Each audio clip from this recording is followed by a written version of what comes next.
brief introduction to Swamiji. Swami Shantatmanand is a senior monk of the Ramakrishna order and is well known as an able administrator and a spiritual mentor.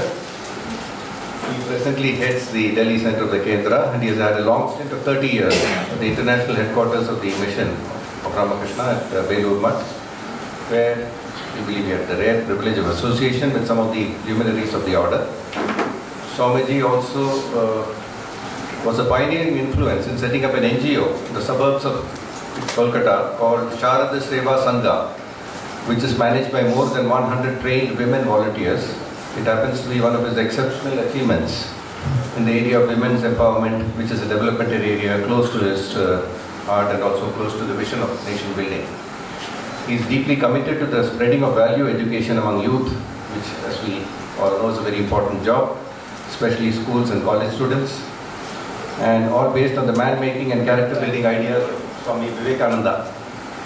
And he is passionately involved in interfaith dialogue and has travelled widely across the globe. Swamiji was instrumental in also devising programs telecast over CNN, IPN and Doordarshan's national channel in propagating the life-giving message of Swami Vivekananda among the youth, and he has also organized a unique World Peace Conference in New Delhi, which was inaugurated by His Holiness the Dalai Lama. As I understand, he will today talk about those select verses from Bhagavad Gita and its relevance to Bhagavan's teachings. Of course, they are all interconnected. May I request Swamiji now to please give us his words of Om Asatoma Sadgamaya Tamasoma Jyotirgamaya Mrityorma Amritangamaya Om Shanti Shanti Shanti. First of all, I am extremely happy to be here amidst the devotees of Bhagavan Ramana. Ramakrishna Mission itself, in one way we are closely associated with Ramana Mission because there are monks who have been deeply influenced by Bhagavan. I also in my boyhood have visited Ramana Ashrama. Even now, the room where he stayed is so full of tremendous vibrations. If only we can catch it, our life will be totally different. Because our friend was reading out so many things. Because the best thing is, as the previous speaker said, at Sumai, be quiet. That is the best. No, there is a famous, I think, I don't know how many of you, I know also a bit of Tamil, because it says, Summa in the Samyar, Sotu Pattarad. Since on temple they used to write the accounts. Every day they used to give 2 packets of food to a sadhu who used to be quiet. Because he was quiet, they gave him. But that was real quietness. That because of a deep inwardness. That person never, because not the, when one realizes the ultimate, when that type of knowledge that Ramana Maharshi talks about, if it dawns, obviously, everything really virtually melts and there is nothing to do. What is there to do? Because wherever you turn, immediately the unreality of the world, unreality of existence strikes you so powerfully, there is nothing to do. So automatically quietness or quietude is the transformation that happens at that level. But then, it's a long journey. Simply pretending to be quiet, that's actually in Gita itself that is condemned. That is not a very Indriyartha Vimudhatma Mityachara. See, that is simply you are externally you are pretending to be quiet, but inwardly you are, so that will not go. So that is why it's necessary to indulge in activity. So Gita gives you a very beautiful idea how to function in this world. Before we come to that, now a couple of things are suddenly someone here suggested, can you say something comparing Ramakrishna Paramahansa and Ramana Maharshi? Because that's an impossible task and I was not prepared. But then I was reminded of one thing.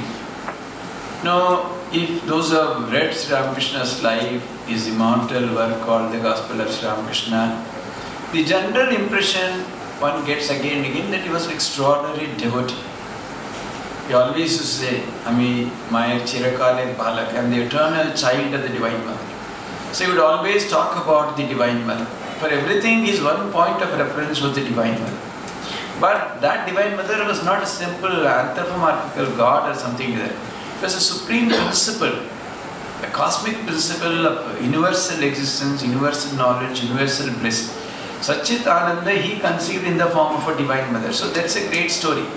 So externally also he was like that, but if you go through the gospel, time and again you will be struck by the stunning revelations of Jnana in his life. Because how he interpreted Gita, he was actually, at least Bhagavan read up to class 10, although he did not pass it. He went up to class 10, he never went to school. The moment they said you go to school, he immediately saw that what is it that people are doing after going to school. So that's only for personal income, personal this thing. I don't believe in that rise and plant and vidya. I don't want it. He never entered a school. But all the scriptures or whatever it is, the streaks of lightning, like knowledge that would pour out from his mouth, he gave an exceptional definition of Gita. He said, what is Gita? He said, he repeat the word Tagi, Tagi 10 times. Tagi is derived from Tyagi. Tagi, Tagi, Tagi, Tagi, Tagi, Tagi, Tagi, Gita comes, he says. I don't think anyone has condensed Gita in a better way. You cannot, impossible, I challenge. Just one word. He says, Tyag, give up everything for the sake of God, that is the essence of Gita. So, although he was externally oozing with that kind of a devotion time and again, if you go deeper, it was all bhakti outside, deep it was all jnana. But if you see Maharishi, it was all jnana outside. Whoever goes would only say, who am I? But if you observe deeply, it was so full of devotion. Just now I saw it, it's Ramana Kendra. Means such an outpouring of devotion. And somebody in one of the reminiscences, that book I saw, that person writes that he used to worship a particular form, probably Krishna or something. And he will take that and give it to Maharishi. Just by keeping it in his hand, he will shed tears. That was his depth of devotion. So I think truly realized souls, they don't make a difference at all. Because Jnana is one path whereby, normally the one which is more usually advocated by the traditional Kevala, Advaitis, etc., is to negate everything, negate every experience, negate whatever you get in this world as neti, neti, neti. And then finally you reach a place where you find that it's only, reach a stage where there's only consciousness of Atman and Brahman. That is the ultimate realization he talks about. So bhakti, if you see, devotion, he says, it starts with no doubt duality. You think of yourself and a God which is separate from you. And God is much higher, it's a person to be feared, this and that. But as we go closer and closer, at one point of time, the bhakti becomes so extraordinary, the self is completely erased. There is no I, there is only the Bhagavan or the object of worship. Your Krishna or Durga or Ganesha or Shiva or whatever it is. When the I is completely erased and there is only the God, there is also Advaita in another form. Here we call the Advaita as Atman or Brahman or consciousness, which again is a name. Because again Sri Ramakrishna says beautifully in the Gospel, Brahma ki mukhe pala javera. What is Brahman? You cannot say in words. He says Brahman is the only thing which has not become Uchishta. Because it cannot be described by words, so it has never become Uchishta. So what is true knowledge? What is Atman? What is Brahman? What is consciousness? It's not only words we use. Similarly, devotion at the highest level, when your self is completely erased, when there is only the object of worship, when you start, there is duality. You recognize a God which is apart from you, you pray to Him, you fear Him, but slowly, as your devotion intensifies, even in devotion also they talk of two types of devotion. One is Tadiya, one is Madhya. Tadiyata and Madhyata. See, one thing is, God is, He is mine and I am His. I am His is a lower idea this. When He says He is mine, I have to take care of Him, I have to care of Him. That is what they talk of Yashoda. Yashoda never felt that she belongs to God. She felt that Gopala belongs to Him because she has to take care of Him. Otherwise, He cannot take care of Himself. That kind of an intimacy. Even when it goes further, there is absolutely no individuality there. Where God alone remains, that is also Advaita in another form, where instead of calling it as Atman or Brahman or consciousness, you take the name of God. So ultimately, all lead to the same highest goal only. That's what our Hindus always describe, says that Ekam Sat Vipara Bahudha Vadanti, or as Ramana used to say, Yato Mat Tato Pad. There may be so many paths, but so what Sri Ramakrishna did beautifully was, he said that don't worry about what you are going to get at the ultimate. It's like you are sitting here, you have not seen Kashi. Someone says, I'll go by plane, someone goes, I'll go by train. Both of us are fighting how Kashi looks like, no one has gone there. So he says, don't worry about the ultimate goal, because even the Advaita Jnana says only, Yato Vacho Nivartante Aprapti Manasasaya, that cannot be caught by the mind or the words or anything. It is beyond mind, it is beyond all that. So such a state, why try to fight over what happens at the ultimate? Let it be duality, let it be unity, let it be anything. What we really need is an approach as a sadhaka. If we realize the need for doing intense, serious sadhana to realize the goal of life, that is what would really bring meaning to our life. So any path that appeals to you, it's okay. Whether it is this path or that path, path of jnana, bhakti, karma, yoga, any path, as long as there is that kind of intensity, as long as that kind of seriousness, that is why Sri Ramakrishna also gave a very beautiful new idea called Vyakulata. This I have of course not come across much in the scriptures, might be, but generally this is not talked about.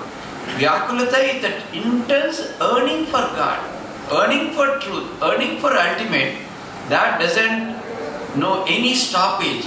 As they put it in the Naradi Bhakti Sutra, Tadarkrita Akila Acharata Tad Vismarane Parama Vyakulata. Offer every activity. There's another form of doing it. Even a momentary lapse of that idea or the thought gives you unbearable agony and pain. So now these are all different ways in which our sadhana is really exposed and expressed and explained. So you know that intensity, he says, what really gives meaning to our search for truth. And in fact, somewhere he says, even if you go on a wrong path, don't go.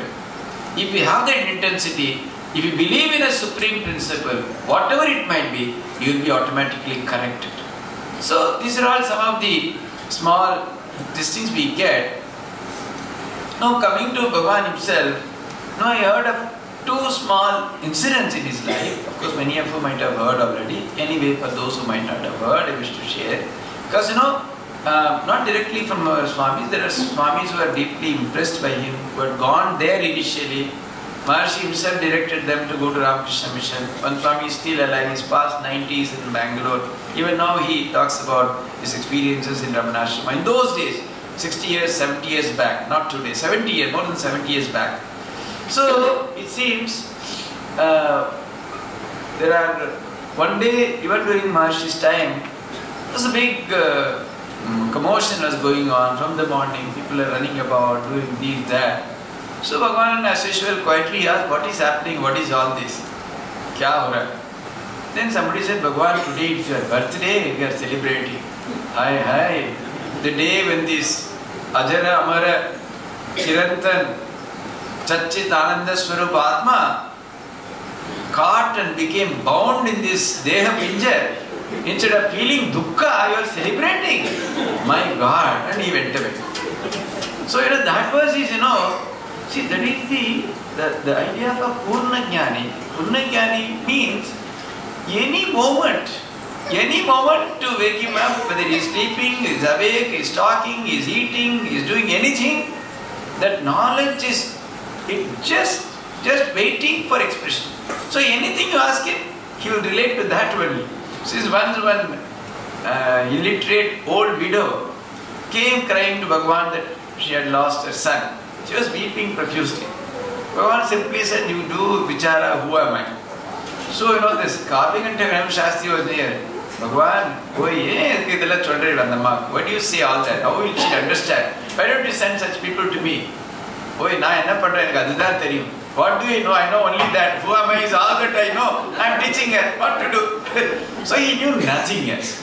That was Ramana Maharshi for us.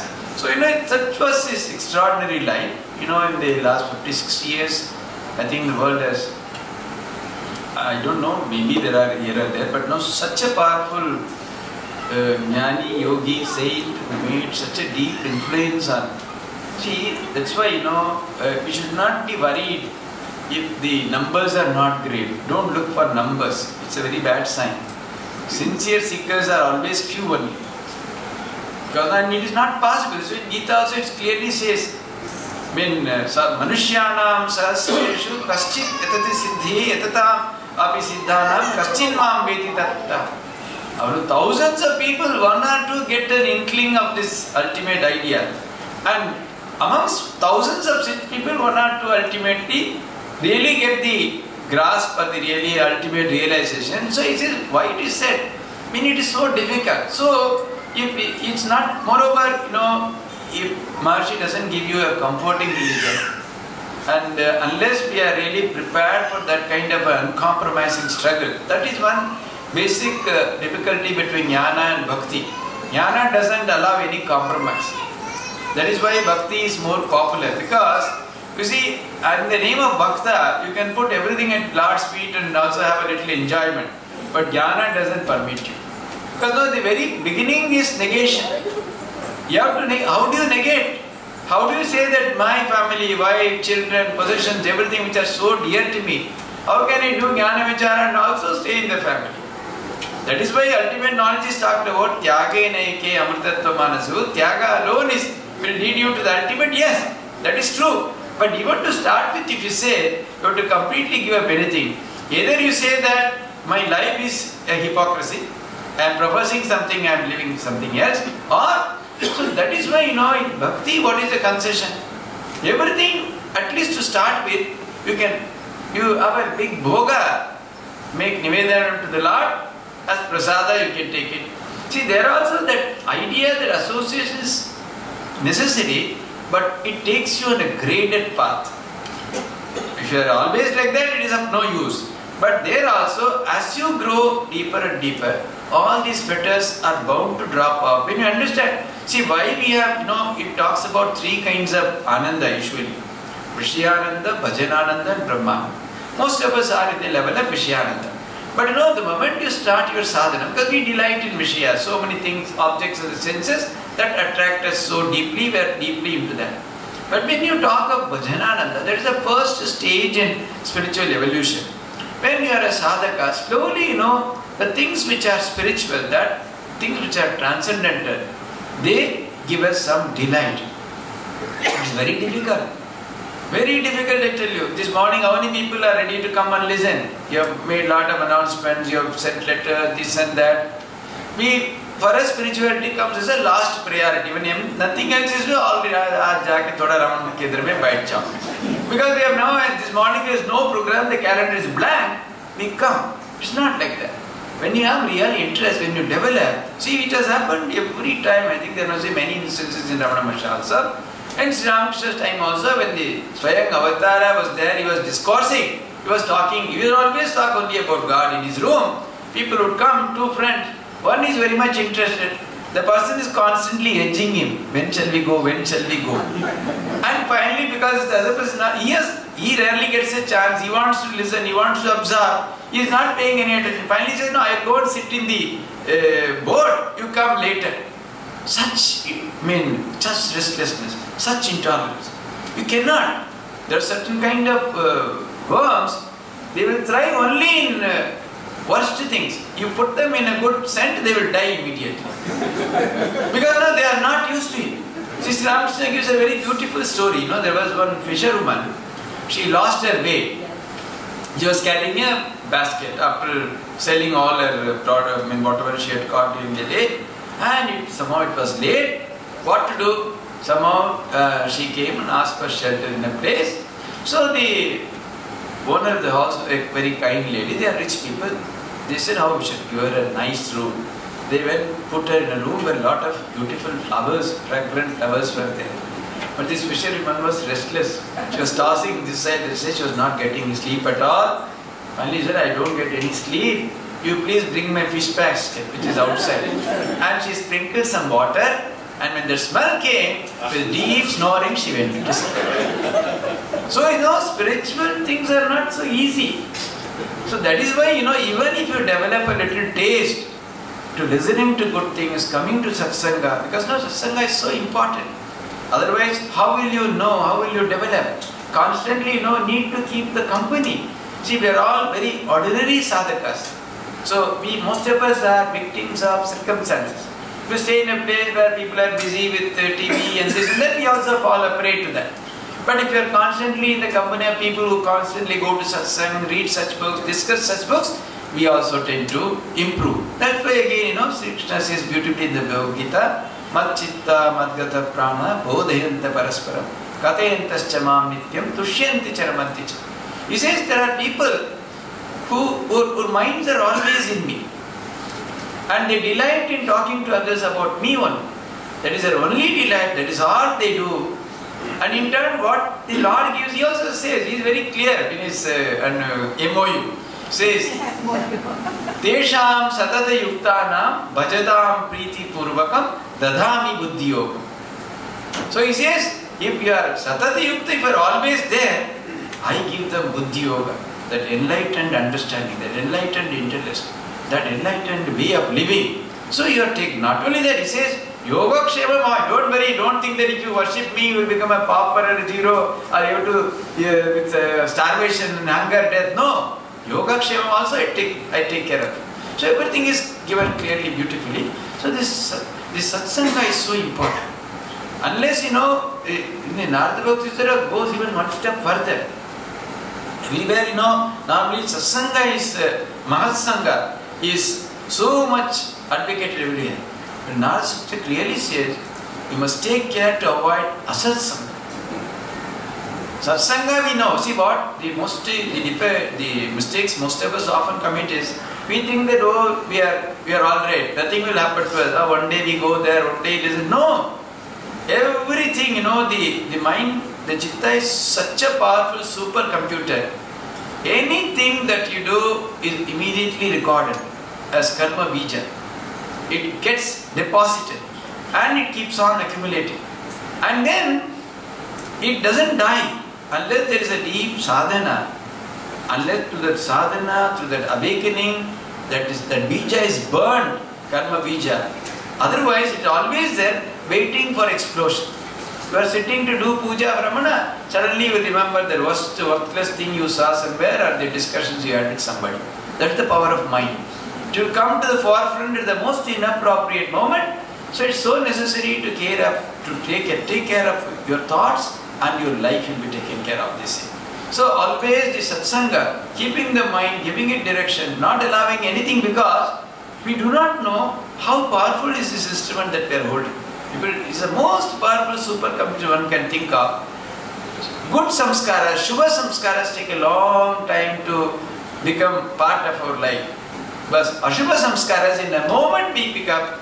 Even one day you do, second day, third day. See, even a person like Holy Mother Sharda Devi, she says, see, every day she used to get up at 3 o'clock and go to bed only at 11. 3 to 5, 6 she will do japa and all that, because that was the only time she would get. Because from before then she used to finish her bath, everything, and then go into that room. I don't know how many of you have seen the Dakshineshwar in Belur Math in Calcutta, the temple, that Nahabad where she was staying. It is a hexagon. Maximum distance in one side is only 4 feet. That small room is all she had, and completely away from public glare she has. So, but keep on serving people.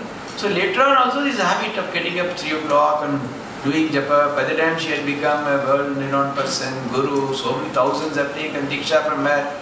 People are, why do you do, mother? You are the Swami Jagat Janani. Why do you do all this? Why do you do japa? He said, my child, it is not for me. So many people come and take diksha, but they don't do their japa properly. For all their sake I do. See, that is the nature. Why should Bhagavan sit and talk to so many people day after day? For him, complete silence was all that he needed. But some inspiration, in some way, in a small way, if they understand what it is. So that would uplift people. So that is the great nature of people. Till the last moment, in spite of cancer, in spite of everything, till the last moment he was giving satsanga to people, inspiring people to a great life. Sri Ramakrishna's life also like that. He had cancer of the throat. can imagine how painful it is. He had stopped eating solid food some 6-8 months ago. Because now he was so much, he was so pratishthit in truth. Somebody brought something one day, some cooked food. Someone immediately said, no, hereafter I will not eat rice. From that very moment he stopped eating rice. Only for several months they used to give only some little suji payas. But in spite of that he will go, he will inspire. Hour after hour he will talk about God. So that people, he says people in Calcutta, they are crawling like moms. Why not you do something? He used to request Holy Mother. So that is the nature of great lives. So this, Nadi but clearly says, don't think that doing satsanga is enough. Equally important is to avoid asatsanga. So that is something most of us generally neglect. We think that we are fit for any company, and we will come back again, chant Ramana's Aksharamanamana, everything will be alright. No. One impression that can trouble us for ages. So these are all some of the general things I thought we should share with you, because it's always a pleasure. Whenever I don't get so many opportunities to go there frequently, but any visit there is so soul-filling and uplifting.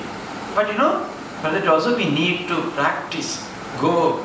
It's not possible suddenly like a tourist, if you go we can't get anything. If you practice so much at home, at other times, when you go, immediately that vibration will strike you, because it's very, very powerful. Even now it's extremely powerful, particularly in the room where you was in Sahaj Samadhi always. If you go, you will feel that vibration. So naturally, somebody, Mr. Krishnan came and gave me, he sent through someone the book where Maharishi had selected 42 verses of Bhagavad Gita. Because I didn't have much time, I glanced through all of them.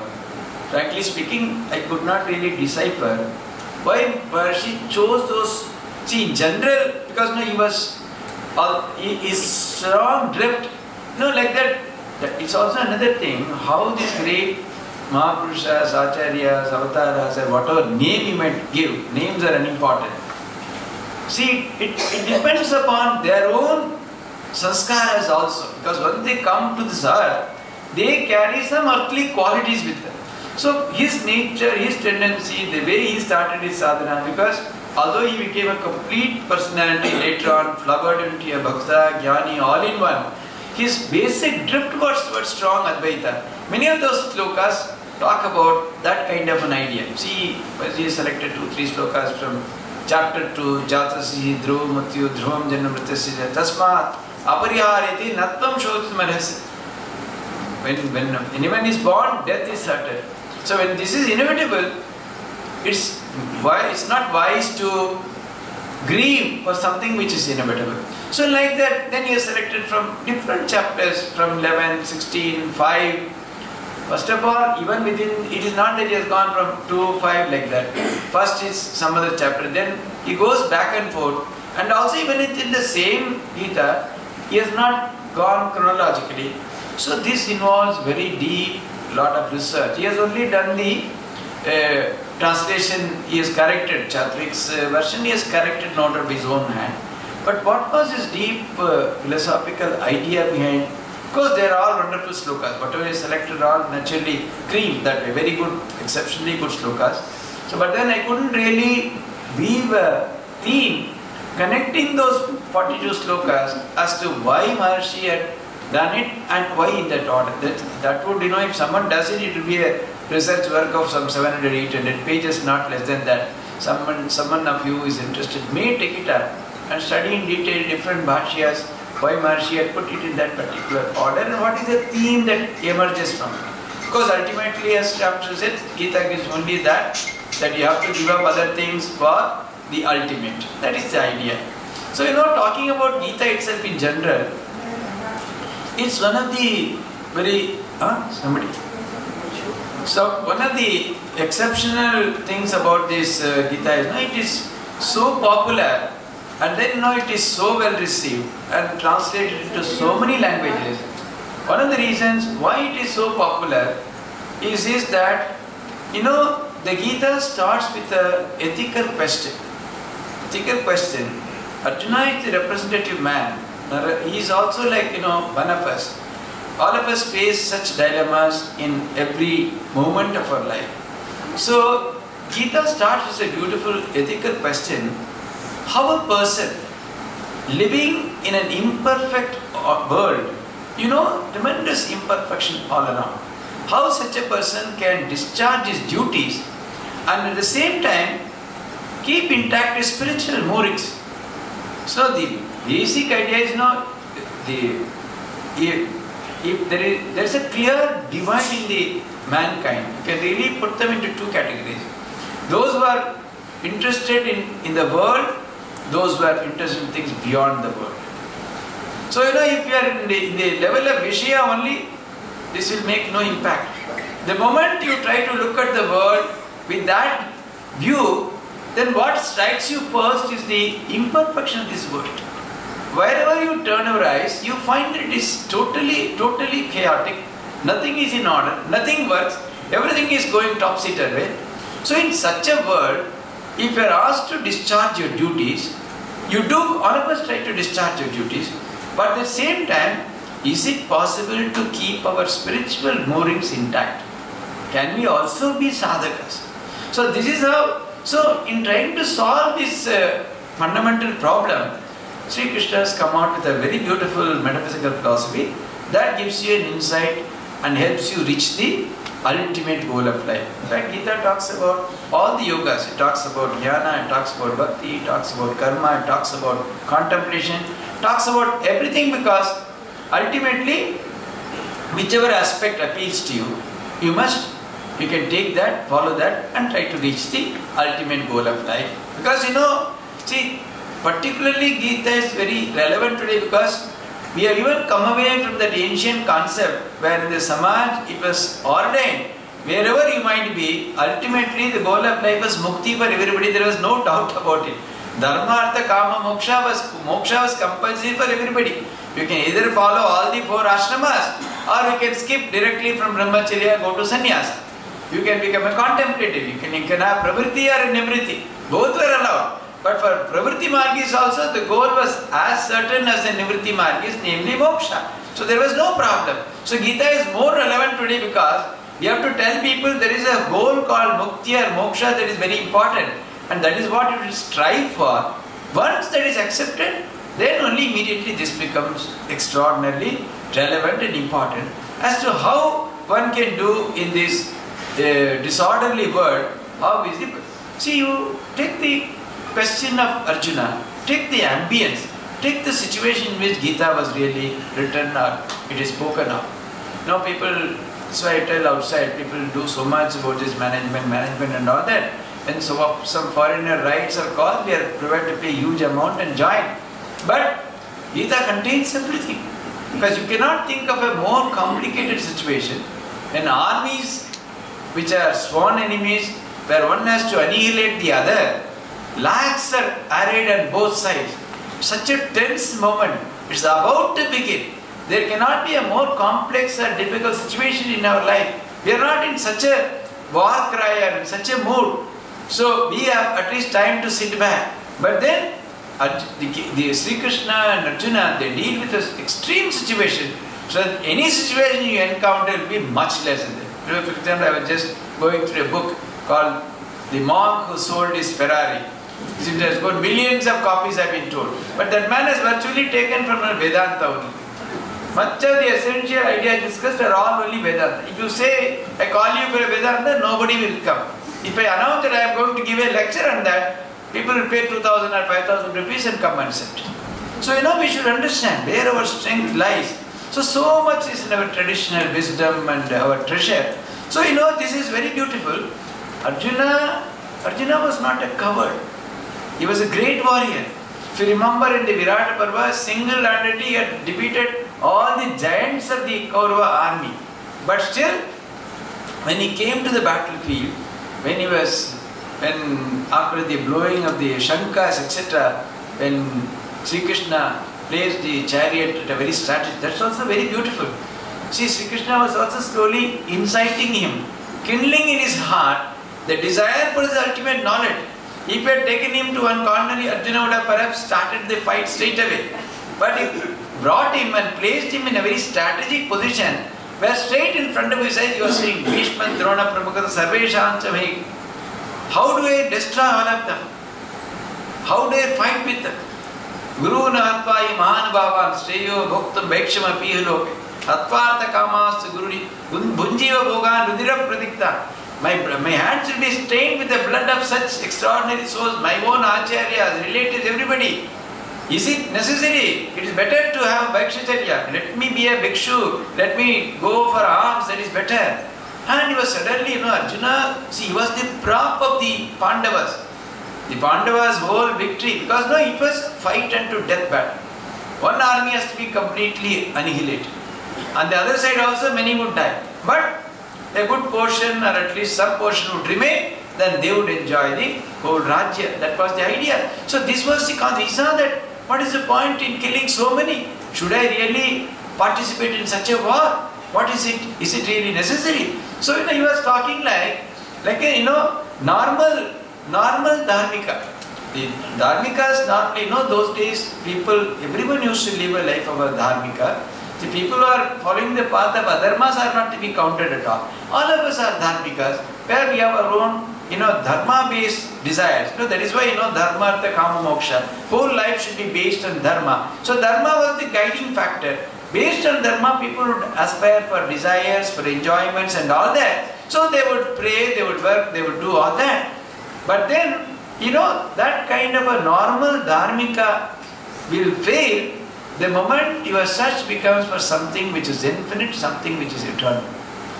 This dharmika sanction, the qualities, the allowances given would fail to satisfy a person who is really seeking moksha or the ultimate goal of life. So Arjuna was a true aspirant, yet that true spiritual inclination.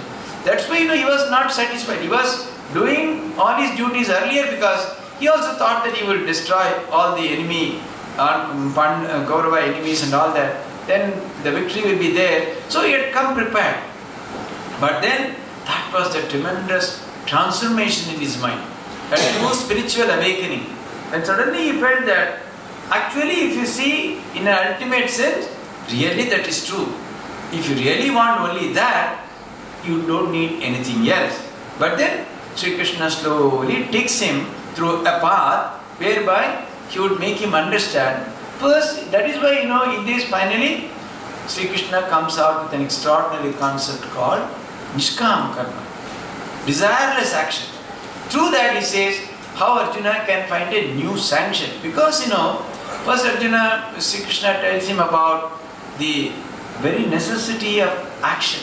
He says you cannot, we are all products of Prakriti. We are all under the domain of Prakriti. However much you may try, nahi kasti kshanamapi jatu tishtati akarma krit. Karyate havashak karma sarvam prakriti gunayi. The moment you are born, not even for a second can you be free from birth, because you are very Prakriti. Sarvam prakriti gunayi. We are all moved, manipulated, taken around, made to work in so many ways by Prakriti. So if you pretend that you cannot work, that will not do. Because again, here it says again, that is why again later on he comes up with that also. Like a kurma, you withdraw all your limbs, but mentally you are thinking. That's not true. So action is not only physical, mental, intellectual, any act. Even if you sit and close your eyes, does it mean that you are not acting? You are traveling all over the world, you are going to America, Europe, everything including moon. So you are doing mentally, you are not doing physically. So it's a combination of the mind and the body. You cannot see you are not acting. So everyone who is subject to Prakriti, all of us are products of Prakriti. You cannot say that you will not act, you have to act. Not only even say, not only even great people. He says not only ordinary people like you, even great men. Sadrisham cheshate svasya prakriti jnanavanapi. Prakritim yanti bhutani nigraha kinkarishat. Even you see, even great men, men of knowledge, even if they pretend to be not engaged in action, sadrisham cheshate svasya prakriti jnana. Even 1,000 attempts they may make, still because prakritim yanti bhutani nigraha. When Prakriti is making you move about, what is the use of pretending to be in a state of nigraha that you will not work? So not with this, then Sri Krishna also tells him, beautifully the concept of yajna. Yajna is a very beautiful concept. We all, in olden days, it was part of Nitya Karma. People used to do Agnihotra and other yajnas, where you offer sacrifice oblations to the fire. What is this basic idea of yajna? Is the idea of sacrifice. Why? We get so much from Prakriti. Everything, Anna, Bhavanti, Bhutani, Parjanyat, Anna Sambhava, everything, he clearly describes Sri Krishna. How one after another from Prakriti, one follows the other. We are all products of nature. If you imagine everything that we get, the light, the water, the products, the crops, the grain, anything that every moment you live because you are getting from Prakriti. So in turn, we should also offer, we should also give. That is symbolic of this yajna. What is it? So Krishna also talks about so many types of yajna in the 4th chapter, where he says so many kinds of yajnas he is talking about. So he says, Arjuna, you cannot say that you will not do your duty. We are all products of Prakriti. As an yajna, as an offering, you must do what is ordained for you. You cannot say, I will not participate. That will be being a hypocrite, or that is being a person who is ungrateful and who is a cheat. That doesn't befit you. So you have to. And then Sri Krishna not only that he says, even for men of realization. So even about himself he says, Mai sarvani trishilokesha kinchana nanavaptam bhavaptami. In all the 3 words, I have no duty. Nothing is ordained upon me. But still, for the sake of mankind, I am functioning. So similarly he said, even men who are advanced, who have got that knowledge, for the sake of Loka Sangra, simple person like Ramana Maharshi, no need for him to act. But he was talking to people, guiding them, taking them along the spiritual path. Why? Because that was for the sake of Loka Sangra. Not only that, if enlightened people, if they do not work, others, ordinary people, unenlightened people, try to follow them and then get into difficulties because they don't know the truth. That is why again Gita it says, Yad yad acharati srishtaha tattva itaro janaha chayat pramanam kurute lokas tadanu vartate. What will ordinary people do? Acharati srishtaha. Yad yad acharati. The srishta, the men of knowledge, great people, whatever actions they indulge in, tattva itaro janaha. Other people follow. Why? Chayat pramanam kurute. By their action, by their very life, such enlightened people give relevance, give meaning to scriptures. Otherwise, what is the validity of scriptures? Scriptures are there. We may have faith that Vedas are true, Upanishads is true, Gita is true. But then, Arjuna himself had a doubt. Otherwise, he would not have asked. You are talking so much about the nature of the Atma, Naindam, Chindanti, Sastrani, etc. Then, what is about the action of such people? Sita prajnasya ka bhasha samadhistasya keshava siddhi kim prabhashita kimasita brajeta kim.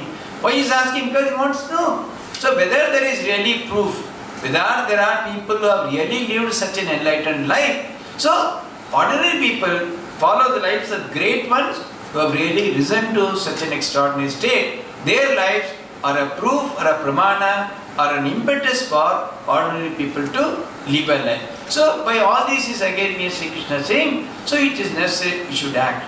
But then in spite of that, again this doubt comes to Arjuna's mind. It's alright, action is necessary. But then, why a gory action like killing, war, etc.? Why should I kill? Why should my action result in loss of blood, death, etc.? Does it have any spiritual sanction? By doing all that, will I really have that my ultimate goal of life, my own moksha, my own this, will it be satisfied? Is it possible? Here again, that is why Sri Krishna really coins this extraordinary idea of a nishkam karma, whereby he says, by absolutely a desireless action, action where there is no personal motive, then that action becomes, the quality of the action becomes totally different. Now what is the, of course it's not possible to go elaborately into that, we are slowly reaching the deadline that is given to us. The idea is, what is that is really binding of the nature of bondage in action? The idea of agentship, the idea of enjoyment. the kartritva and bhoktritva bhava. I am the karta, I am the doer, I am the enjoyer. You think of any action, the moment these two factors are not there, obviously that action will not have any binding effect on you. So I am saying, no, my thing, I did, I want this for me and mine, me and mine. These are the things that constantly bind you. When you talk of nishkam karma, where there is no motive, there is no personal goal in you, then such an action will really uplift you, will purify you, will take you higher and higher in the scale of spirituality. That is why, it's clearly even when Sri Krishna says, karmanyevadikaraste mafaleshu kadachana, where he says that you work, you have to work. Its very nature is you will be forced to work. But don't have any idea about the desire for fruits. So does it mean should we do useless work? No. Work is not only that, should we refrain from working? He clearly says in the next line, karmanyevadikarastu mafaleshu kadachana ma karma phalaheturbhur mate sangostu akarma. Don't get attached to inaction, because that is wrong. Your very nature will make you act or perform. How can you not function? So don't get attached. Mate sangostu akarmani. You cannot be attached to non-performance. And then what is the way of this thing? Not desiring for any fruits means fruits in a particular way. See, fruits, any action will bring fruits. Supposing you do something, that has to have its fruits.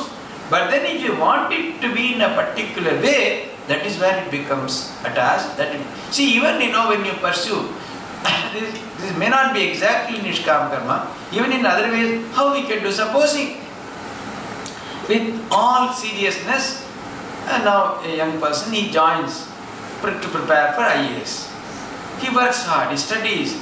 So if he simply thinks that the end result, he can aspire, he must work hard, but he should not be bogged down by the idea, if you don't get IAS, everything is lost. That is meaningless, that is attachment.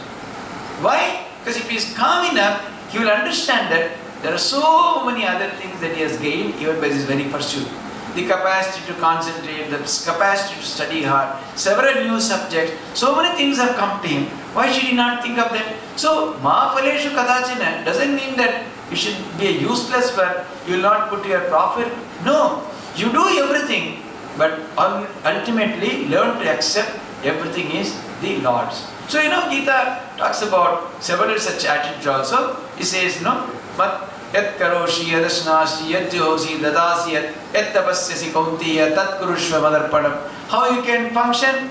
Whatever you do, yat karoshi, yadasnasi, whatever I do, whatever I eat, whatever the dana I do, whatever yaga yajnas I do, everything, even the tapasya I do, everything if I devote and dedicate, madarpanam, you give it to the Lord, then you have no sense of bondage, no sense of, when we are worried by the result, that brings anxiety, that brings attachment, that brings everything, Dhyayato Vishyan Pumsa Sangasteshu Vijayate Sangat Sanjayate Kama Kamat Krodho Vijayate Krodhat Bhavati Sammoha Sammoha Smriti Vibrama Smriti Pramshat Buddhinasho Buddhinashat Pranashati. It's like a chain in Vivek Shuramani Shankaracharya says, like a Krida Kandukavat. If you drop a ball on one step, you don't have to do anything. Step by step, still it comes to rock bottom, it will stop. So, when you talk of attachment, when you talk of result, then you are thinking of it constantly. That generates attachment in your mind. Then it creates moha, krodha, one by one. So Sri Krishna said, if you do nishkam karma in a true way, without really looking at the goal that way, then there is a higher dimension, higher aspect of work itself. So that's why then again talks about, so in that case, when you do that, you cannot be choosy. You have to follow your swadharma. Swadharmi nidanam sneha paradharmo bhayava. Follow your dharma, even if it means death, because that is what really gives stability to your spiritual life. Because when you do not worry about the end, even if to die in following my swadharma. So your swadharma, being a Kshatriya, that's why in the Samaj, the division was earlier there. There's no time to discuss about devotion. But Brahmana, Kshatriya, Vaishya, Sudra, the Kshatriyas, they were enjoying this duty of protecting the borders, so that there is orderliness in the society. Today, if all of us want to become Brahmanas and no one is ready to become a scavenger and clean, nobody can be a Brahmana. It will be so stinking and the world will become totally unworthy of living. So, there is a meaning in this Varnashram Dharma, the ordainment of duties and all that.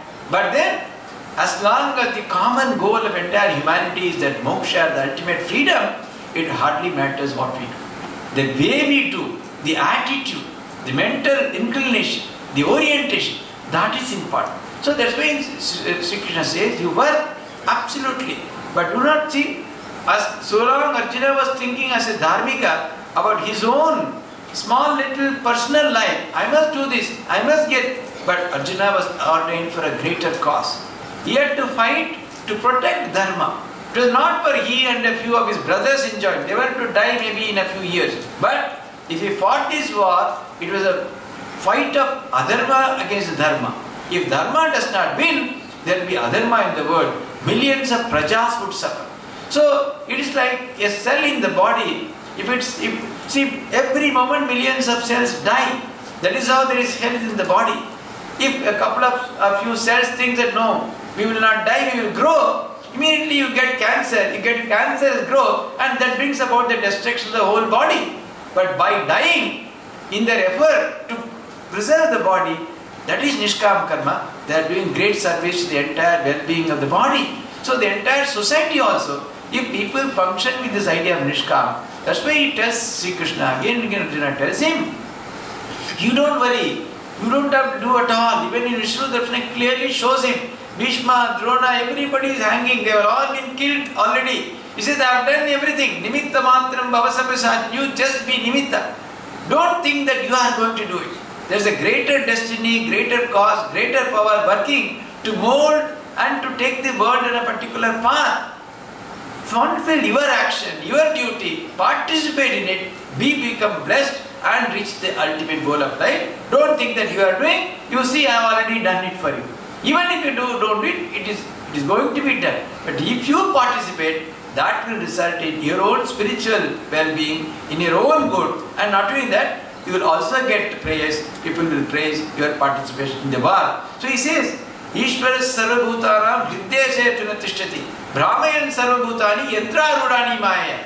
It's all only yantras. Ishvara is already sitting here in our heart. He is making us move around. Why do you, even he himself says, how such gods come down and Sambhavami Atma Maya. By his own Maya only he comes, and in turn by his Maya he makes all of us move around. So let us not worry about that. Let us do it in such a way so that our life becomes enlightened. We understand the true purpose of life.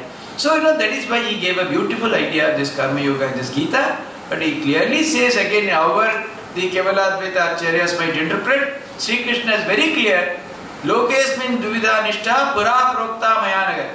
Jnana Yogena Sankhyanam, Karma Yogena Yogina. Karma Yoga is also will reach the goal. Sri Krishna is very clear. Whatever might be the interpretation others might give. But what type of yoga? And such Karma Yoga at the highest level is nothing but the highest awareness. Because as we go along, that is why, ultimately karma should result in nice karma. At one point in time it might happen. But we should not be in a hurry. Even when we are so restless, even when there is so much of prakriti or tendency in us to act, let us not pretend that we have already reached the state of Nishkarma. Work should lead to worklessness in a very graded, effective way. Because how does a jnani really work? How does a man of knowledge, he only sees? So in his case, the work, that is what is work for ordinary people, what is binding for him is absolute, there is no capacity to bind. Like the common example of a burnt rope that is being given, it looks like a rope, it has the shape of a rope, but it has no power to bind. Similarly, a man of knowledge, when he perceives only Atman every moment, whatever his body, his indriyas might be doing, because of that continuous unbroken awareness of the highest ideal, that work has no capacity to bind.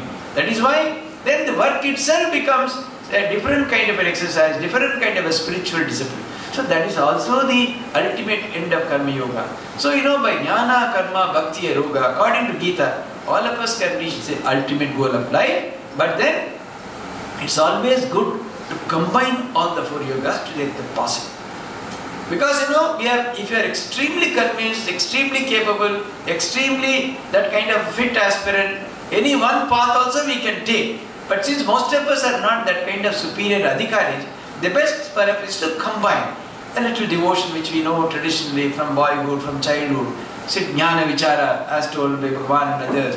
Then the idea of Karma Yoga as taught by many of the Acharyas, Vivekananda, many others. And then Bhakti as Ramana, many great other Acharyas, many avatars have talked about. So if you combine everything, there will also be a beauty is there in variety. If you are being unidirectional, it is much more difficult to pursue a spiritual path. A variety gives us so much of joy, so much of satisfaction in pursuing a path of spiritual life. So ultimately we should all remember only this. The goal of life is to realize that complete freedom at the end. That's why Swami Vivekananda put it very beautifully. Each soul is potentially divine. The goal is to realize his divinity and become free. That's what Bhagavan also says. What happens when you pursue this idea of who am I? Who am I? Then all that is binding vanishes and you become completely free and totally free from any kind of bondage.